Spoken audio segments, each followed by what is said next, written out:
So friends, अगर आप भी एक कार ओन करते हैं और ये छोटे छोटे पॉइंट्स आपको नहीं पता जो मैं आपको आज की इस वीडियो में बताऊंगा, तो आप मतलब आधी बातें नहीं जानते गाड़ियों के बारे में। अगर आपको ये चीजें नहीं पता, जिन लोगों को पता है वो भाई फिर भी एक बार देख ले, अगर नहीं पता तो प्लीज वीडियो को एंड तक देखना, क्योंकि काफी काफी इंपॉर्टेंट टॉपिक छोटे छोटे कवर करने वाला हूं।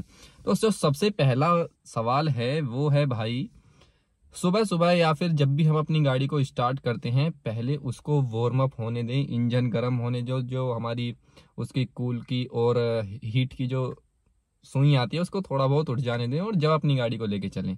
भाई ऐसा नहीं है, जो भी BS6 इंजन आते हैं इनमें इस तरीके की टेक्नोलॉजीज होती हैं कि इनको ऐसा खड़ा आइडल पे स्टार्ट करने की कोई ज़रूरत नहीं होती। आइडल स्टार्ट मतलब हो गया कि अपनी गाड़ी को हमने स्टार्ट करके बिल्कुल न्यूट्रल करके खड़ा कर दिया और हमारी गाड़ी इंजन वार्म अप हो रहा है। ऐसा नहीं हो सकता। इंजन वार्म अप आपका तब होता है जब आप अपनी गाड़ी को लेके चलोगे। अब जैसे मैं बताता हूँ, जब आप अपनी गाड़ी को स्टार्ट करोगे तो आपका जो RPM की सुई है वो 1000 RPM से ऊपर रहती है। आप कभी गौर करना इस चीज को लेके। और गाड़ी के इंजन से कुछ अलग तरीके की महसूस, मतलब बोल्ड बोल्ड होती है ना आवाज, बिल्कुल कुछ मोटी मोटी तरीके की आवाज आती है, भारीपन दिखता है, हमें फील होता है अपने इंजन के ऊपर 1-2 मिनट के लिए शुरू के। वो क्यों होता है? वो होता है जो हमारी गाड़ी का जो ऑयल सर्कुलेशन है वो इंजन के अंदर होता है। सभी पाइप्स के थ्रू हमारा ऑयल सर्कुलेट होता है पहले। फिर जैसे ही हमारी गाड़ी की RPM होने के बाद सुई नीचे आ जाती है ऑयल सर्कुलेशन होने के बाद, तो हम सोचते हैं अब हमारी गाड़ी भाई गर्म हो चुकी है, अब लेके चलेंगे। वो भाई वार्म अप के लिए बिल्कुल सुई नहीं होती, वो सिर्फ आपका ऑयल सर्कुलेशन होता है। हाँ, जैसे ही आप गाड़ी को लेके चलोगे उसके बाद फिर अपनी गाड़ी को शुरू में 1-2 किलोमीटर के लिए आप 30-40 की स्पीड से ऊपर मत चलाइए, धीरे धीरे करके चलाइए। आप देखना एकदम से आपकी गाड़ी वार्म अप हो जाएगी और अपनी गाड़ी को, अपनी जर्नी को भाई इजीली आप कवर कर सकते हैं। अब जो सेकंड पॉइंट आता है वो काफी इंपॉर्टेंट है। हमारे पास है भाई ऑटोमेटिक गाड़ी, फॉर एग्जांपल हमारी गाड़ी की हो चुकी है बैटरी डेड। अब भाई क्या करें, बैटरी डेड हो गई गाड़ी की, अब हमें धक्के से स्टार्ट करनी है, पुश स्टार्ट करनी है। भाई ये ऑटोमेटिक गाड़ी में पॉसिबल नहीं है। आपको स्टार्ट कैसे करनी है वो ही मैं आपको बताऊंगा।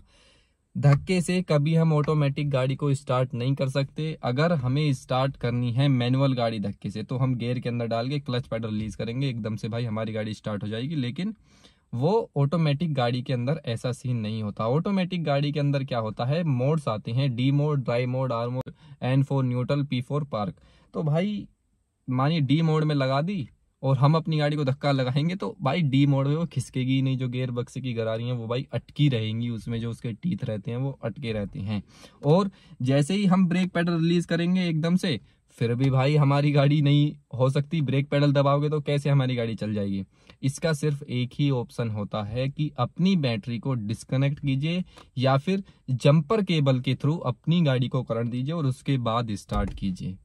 कोई भी रास्ता नहीं है ऑटोमेटिक गाड़ी को धक्के से स्टार्ट करने का। सिर्फ जंप केबल जो होती है ना वायर्स की, दूसरी बैटरी में लगा लीजिए, या अपनी ट्रैक्टर की बैटरी हो या फिर गाड़ी की बैटरी हो, तो उससे कनेक्ट करके आपकी गाड़ी स्टार्ट हो जाएगी। अब बात करते हैं हम थर्ड पॉइंट के बारे में। थर्ड पॉइंट आता है हमारा जो ब्रेकिंग पीरियड को लेके। Breaking period in the sense, मतलब जैसे ही हमने अपनी गाड़ी खरीदी नई और हम उसको भगाने लग गए 100-120 तक, तो हमारी गाड़ी में कुछ दिक्कत हो जाएगी। ये भाई ऐसा नहीं है, कुछ भी नहीं है। अपनी गाड़ी को आप खरीदिए, उसका इंजन रमा करने की आपको जरूरत नहीं है। वो पहले से ही इस तरीके से टेक्नोलॉजीज आ चुकी हैं BS6 में कि भाई कुछ भी चीजें देखने की जरूरत नहीं होती। जो हमारी गाड़ी के जो इंजन है RPM होता है, उसमें आपने देखा होगा रेड लाइनिंग हो जाती है धीरे धीरे करके। जैसे ही हम हाई रेव करेंगे ना अपनी गाड़ी को, उस चीज से आपको अपनी गाड़ी को बचाना है। वो चीज आपको अवॉइड करनी है हमेशा।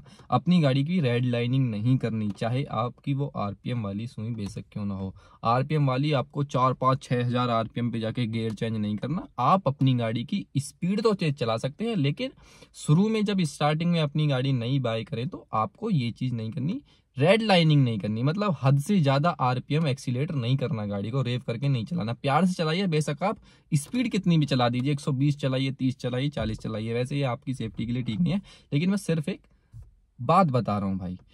अब जो नेक्स्ट पॉइंट आता है वो आता है हमारा कूलेंट को लेके। आपको पता है कि सभी गाड़ियों के अंदर कूलेंट डलता है, जिसकी वजह से हमारा इंजन हीट नहीं कर पाता, ओवर हीट नहीं होता। जैसे भाई इस टाइम इतनी गर्मियां पड़ रही हैं कि ऐसे में भाई गाड़ी को थोड़ी देर के लिए स्टार्ट करके खड़ा कर दिया, अगर हमारी गाड़ी के अंदर कूलेंट नहीं है तो वो ओवर हीट हो जाती है। तो पानी वानी से भाई कुछ नहीं होता, पानी वो मिलाना जरूरी है, लेकिन कूलेंट के अंदर 70 और 30% का रेशियो होना चाहिए कूलेंट के अंदर।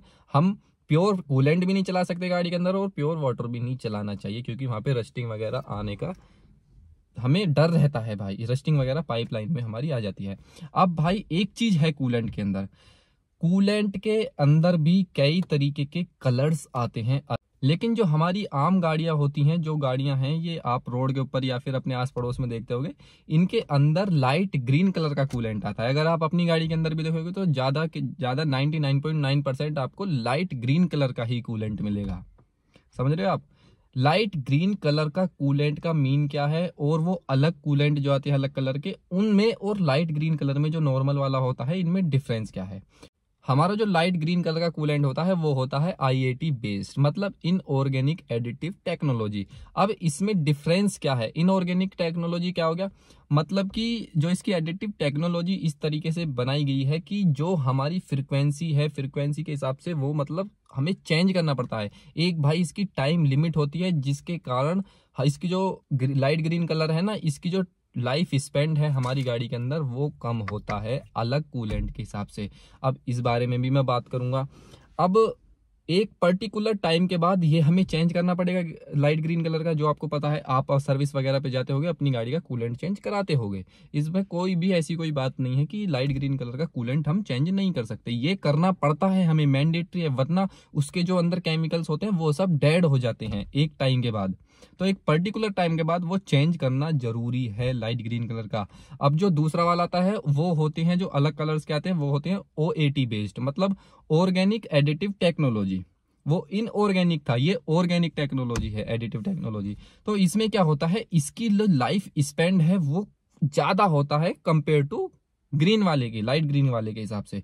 तो ऐसा नहीं है कि चेंज नहीं करने पड़ेंगे अलग कलर वाले, इनका जो लाइफ स्पेंड है वो काफी ज्यादा होता है इनके मुकाबले, बस यही थोड़ा सा डिफरेंस है। लेकिन मैं आपको रिकमेंड करूंगा कि आप लाइट ग्रीन कलर का ही दिलाइए, इतना कोई वही नहीं है, एक तो वो महंगा आता है और फिर भी वो चेंज करना पड़ेगा, और भाई फिर भी चेंज करना पड़ेगा। सर्विस पे जाओगे तो बोलेंगे भाई इसको चेंज कर लो, कि आपकी गाड़ी के इंजन के लिए वो चीज सेफ रहती है। ऐसा नहीं है कि आपने भाई एक बार सर्विस करा ली और पूरी जिंदगी में आप सर्विस ही नहीं कराओगे, ऐसा तो नहीं हो सकता। एक पर्टिकुलर टाइम के बाद तो चेंज कराना पड़ेगा ना। तो इसी तरीके से इन दोनों चीजों का भाई खेल है। अब बात करेंगे हम फाइनल टॉपिक के बारे में, और ये जो पॉइंट है ना ये इंपॉर्टेंट है भाई। अगर आप एक डीजल कार ऑन करते हैं, ये सिर्फ डीजल वालों के लिए भाई, डीपीएफ होता है हमारा डीजल पार्टिकुलेट फिल्टर। अब ये काम क्या करता है और ये कब खराब होता है, आपको पता होगा कि अगर आप एक डीजल कार ऑन कर दें कि आपकी गाड़ी में डीपीएफ होता है। जब आप सर्विस के टाइम पे जाते होंगे तो सर्विस वाले बोलते होंगे आपकी गाड़ी का जो डीपीएफ है, डीजल पार्टिकुलेट फिल्टर, ये चोक हो चुका है, आपको ये चेंज कराना पड़ेगा। अब भाई चोक आपकी गलती से होता है, वो भी चीज मैं आपको बताऊंगा। तो सबसे पहले समझते हैं हम डीपीएफ।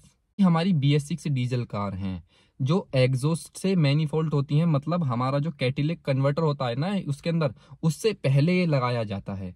जो हमारी हार्मफुल गैसेस होती हैं उनको सेव करता है, वो इकट्ठा कर लेता है, मतलब अपने अंदर रोक लेता है, इन्वायरमेंट में वो नहीं जाने देता। हमारा जो डीजल इंजन है उसके अंदर से काफी हार्मफुल गैसेस रिलीज होती हैं एग्जॉस्ट के थ्रू, लेकिन वो पहले ही डीजल पार्टिकुलेट फिल्टर के अंदर इकट्ठा हो जाती हैं, इन्वायरमेंट के अंदर वो नहीं जाने देता, जिससे ब्रीथिंग में हमारा जो और अंदर मतलब केमिकल्स वगैरह हार्मफुल गैसेस जाने के कारण हम बीमार पड़ सकते हैं, काफी हमें दिक्कत आ सकती है, हमारी हेल्थ के इश्यू बन सकते हैं। उन चीजों को वो रोड के ऊपर भाई सेव करता है। अब ये होता कैसे है, सबसे पहले तो हम ये समझेंगे। अब ये होता है कुछ कारणों की वजह से। जो कारण है, सबसे पहला कारण है, जब भी आप अपनी गाड़ी की सर्विस कराते हैं डीजल कार्स की, तो उसमें आप एक लो क्वालिटी का इंजन ऑयल फिल कराते हैं। जो हमारे अंदर अपनी हमारी गाड़ी के अंदर जो इंजन ऑयल डलता है वो आप लो क्वालिटी का करा लेते हैं, लो ग्रेड का करा लेते हैं, जिसकी वजह से डीपीएफ फिल्टर के अंदर चोक होना स्टार्ट हो जाता है। सेकंड पॉइंट आता है इसी के अंदर कि क्यों होता है। सेकंड जो पॉइंट है, हमारी गाड़ी के अंदर खराब क्वालिटी का, मतलब पुअर क्वालिटी का डीजल फिल करा लेना। भाई अब हम पेट्रोल पंप के ऊपर ये तो चेक करेंगे नहीं भाई कि किसका अच्छा है किसका बुरा है, हमको क्या ही पता होगा भाई ये काम आदमी को। तो जब खराब क्वालिटी का डीजल चला जाता है गाड़ी के अंदर, फिर ये चांसेस ज्यादा हाई होते हैं। अब थर्ड पॉइंट जो इम्पोर्टेंट है, आप भाई फैमिली के साथ गए हो, डीजल गाड़ी है आपके पास BS6 DPF वाली, और उसे आप आइडल पे स्टार्ट करके छोड़ देते हो। आइडल का स्टार्ट मतलब हो गया जो मैंने आपको बताया कि गाड़ी को ऑन करने के बाद और AC चला दिया, और भाई खड़े हैं एक जगह पे, ब्रेक मतलब रुके हुए, और अपना भाई खाने पीने का कुछ ऐसी बातें चल रही हैं कुछ। तो उस तरीके से क्या होता है कि हमारा जो DPF है वो अपने अंदर ही इतना स्लो रहता है कि वो अपने अंदर ही भाई पूरा का पूरा सब चीज़ें जमा कर लेता है। अब भाई आप ये बोलोगे कि ये हमेशा ही अपने अंदर ऐसे जमा करेगा, एक इसकी भी तो टाइम लिमिट होती है, टाइम पीरियड इसका भी तो चेंज कराने का होता होगा। हाँ भाई होता है। अब ये होता कब नहीं है, मतलब DPF फिल्टर को कैसे सेव किया जाता है, चोक कब नहीं होता या फिर खराब कब नहीं होता। तो आपको क्या करना है, अपनी गाड़ी के अंदर जैसे ही आप अपनी गाड़ी रोड के ऊपर लेके निकलोगे ना, तो वो रिलीज थोड़ा थोड़ा भाई कहीं कहीं पे रिलीज होता रहता है, जैसे ही आप हाई रेव करते हो एक्सीलेटर से। अब आप जब आइडल पे अपनी गाड़ी को स्टार्ट लेके होके खड़े हो, तो आप एक्सीलेट थोड़ी करोगे, AC चल रहा है आपका, आराम से भाई बैठे हो अपनी गाड़ी के अंदर, लेकिन एक्सीलेटर थोड़ी ना रेव करोगे उसका। एक्सीलेटर रेव करने से वो हार्मफुल गैसेस रिलीज हो जाती हैं। जो DPF है वो हमारा क्लियर रहता है, क्लीन रहता है। हाँ, एक टाइम ऐसा आता है कि वो पूरा भाई फिल हो जाता है, काफी महंगा पड़ता है, वो महंगा बहुत आता है DPF फिल्टर, और वो हमें चेंज ही कराना पड़ेगा। ये सिर्फ BS6 गाड़ी के अंदर आई थी ये बात। तो DPF फिल्टर बचाने का सिर्फ यही तरीका है कि आप आइडल पे स्टार्ट करने की कोशिश कम कीजिए, अच्छी क्वालिटी का फ्यूल डलाइए, अच्छी क्वालिटी से आप सर्विस करवाइए, इंजन ऑयल वगैरह इसमें ठीक से डलाइए, अच्छी क्वालिटी के डलाइए मतलब। तो इस तरीके से आपका DPF फिल्टर के चोक होने के चांसेस काफी कम रहेंगे। और गाड़ी होती है वो एक टाइम के बाद ऐसा होता है कि 20 की स्पीड से ऊपर जानी बंद हो जाती है, महिंद्रा थार हो या फिर कोई सी भी गाड़ी हो डीजल की, एक टाइम ऐसा आता है। अब ये महिंद्रा थार के अंदर इशू ज्यादा था, मैंने देखी हैं ये चीजें। अब वो 20 की स्पीड में क्यों रुकती हैं भाई, उसका DPF ही फिल्टर चोक है, मतलब वो फुल हो चुका है, फिल हो चुका है, वो गैस पासेस मतलब एग्जॉस्ट के थ्रू हमारा जो इंजन है वो बैक मार रहा है, बैक प्रेशर कर रहा है, सिर्फ यही कारण है जिसकी वजह से हम स्पीड पे नहीं चला पा रहे अपनी गाड़ी को। आप कितना भी एक्सीलेटर दबा लेना, आपकी गाड़ी 20 की स्पीड से ऊपर नहीं जा सकती। अब आप एकदम सर्विस सेंटर लेके भागते हो, सर्विस सेंटर में जाके उसको साफ वाफ किया जाता है और फिर चल जाती है। यही कारण होता है कि आपकी गाड़ी स्पीड नहीं पकड़ती। तो कभी आपके साथ ऐसा हो जाए तो आप घबराना मत, आपकी गाड़ी का जो DPF फिल्टर है वो भाई फुल हो चुका है, उसको आप साफ वगैरह कराइए, आपकी गाड़ी आराम से चलेगी, कोई टेंशन बाजी लेने की जरूरत नहीं है। सो फ्रेंड्स, आई होप आप लोगों को ये वीडियो पसंद आई होगी। कुछ इंपॉर्टेंट टॉपिक्स आपके साथ मैंने शेयर करे थे जो आपको पसंद आए होंगे। पसंद आए तो प्लीज लाइक कर देना, सब्सक्राइब कर लेना आगे आने वाली वीडियोस के लिए, क्योंकि काफी अच्छी अच्छी वीडियोस मैं लेके आने वाला हूँ। सो फ्रेंड्स, फिलहाल वीडियो में इतना ही, मिलते हैं किसी नेक्स्ट वीडियो में नए टॉपिक के साथ, तब तक के लिए बाय बाय।